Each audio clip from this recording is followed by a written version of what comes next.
The observation deck of the Galactic Training Academy fell into a hush so deep it seemed to press against the walls themselves. 37 cadets crowded forward, palms flat against the reinforced viewing glass, eyes wide with a mixture of dread and disbelief. Below them, inside the biodome designated for xeno-wildlife studies, something no one had ever prepared for was unfolding. Talia Rhodess stood alone in the clearing, a lone figure against the sprawling violet undergrowth. Her academy uniform was streaked with dust and sweat from the morning's drills, and a small tear ran along one sleeve. She hadn't taken the time to fix it. Her dark hair, pulled back into a practical bun, was already coming loose at the edges, and her brown eyes were locked on the rustling patch of foliage ahead. She looked steady, calm, confident in a way that made no sense for the situation she was in. She wasn't supposed to be here. None of them were. Protocol demanded all non-security personnel remain behind the blast doors when an escaped specimen was reported. But when the distress call came in about the missing Moriku cub, Talia had sprinted through the airlock before anyone could stop her. "She's lost her mind," hissed a thoraxian cadet. His iridescent scales rippled with anxiety as he pressed closer to the glass. "That's a Moriku cub. Does she understand what that means?" Every cadet present understood perfectly. Moriku were apex predators from Gamma Serpentis IV, a world infamous across the Orion Spur. Adult specimens reached 3 meters in height, weighed close to a metric ton, and carried retractable crystalline claws sharp enough to slice through durasteel plating. Their bite force was measured in the tens of thousands of psi. Even a cub, half-grown and lacking the full crystallization of the claws, was perfectly capable of killing nearly any sentient species in the academy. This particular cub had escaped the xenobiology labs 2 hours prior. In that time, it had injured 3 trained security officers and sent a Krell warrior species renowned for their combat abilities limping to the infirmary. "Someone has to stop her," whispered Jolna, a methane-breathing Corvian cadet. Her translator crackled with static from the stress. "Rhodess is going to be torn apart." No one moved. By the time they reached the biodome floor, whatever was about to happen would already be over. Below, Talia inhaled slowly. She could hear the cub now, the rhythmic crunch of heavy paws in the undergrowth, the rasp of its breathing, the deep, resonant rumble that vibrated faintly through the ground. Protocol said she should retreat and activate the emergency stasis field. Talia Rhodess had never been good at protocol. The foliage ahead exploded outward.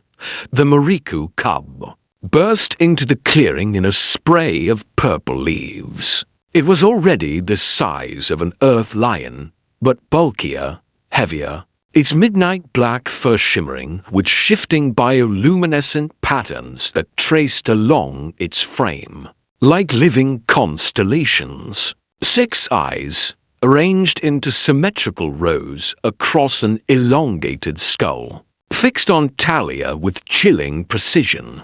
Threads of saliva dripped from its jaws, each tooth gleaming like carved crystal-dotted rod. A low, resonant sound that made a few cadets clap their hands over their auditory organs. Then it charged. Cadet Velta squeezed his eyes shut. He couldn't watch a classmate die. But instead of screams, a different sound reached him. Talia dropped into a crouch, bracing herself, and yelled with startling enthusiasm. "Come here, baby Mo." Gasps rippled across the observation deck. The Moriku cub skidded to a halt. Its massive paws gouged into the soft earth. All 6 eyes widened. Its crystalline ears, normally flattened during an attack, perked up in confusion. Then it chirped. A Moriku cub, the apex predator of a dozen systems. CHIRPED. Before anyone could process it. The cub bounded forward again, this time not to kill. It threw itself into Talia's arms with enough force to knock her flat on her back. Velta winced, expecting the worst. But the audio feed from the biodome carried something he couldn't believe. Talia was laughing. The 600-pound predator sprawled across her chest like an overly affectionate house pet, its massive head nuzzling into her, emitting a deep thunderous purr. Its venom-tipped tail wagged vigorously, slicing small trenches in the soil, but never touching her. "Good boy," Talia said, scratching behind one of its crystalline ears. "Yes, you're such a good boy. Were you scared? I know. Those security folks didn't understand, did they?" The cub licked her face with a tongue capable of stripping flesh from bone. Instead, it was gentle. "This should be impossible," came a low voice from the doorway. Instructor Cathris, the Academy's Xylenian combat specialist, stepped onto the observation deck. Her mandibles clicked with disbelief as she stared down at the scene. Moriku are solitary predators. They don't bond. They don't show submission. They don't do this.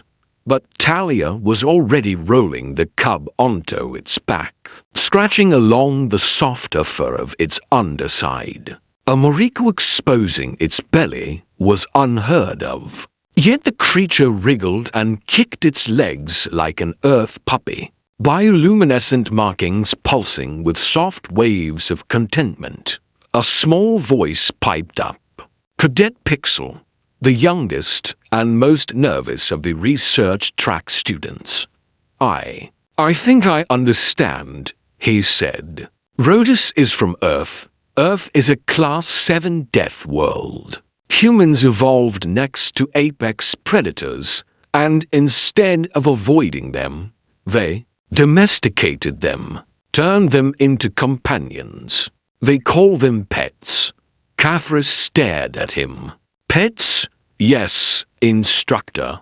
Humans have a psychological response known as cute aggression. When they see something small or appealing, their instinct isn't fear. It's to cuddle it." Pixel swallowed. Security treated the cub like a threat. Rhodess treated it like a frightened baby. And somehow, the Moriku responded to that. Below, Talia stood and dusted off her uniform, still scratching the cub fondly.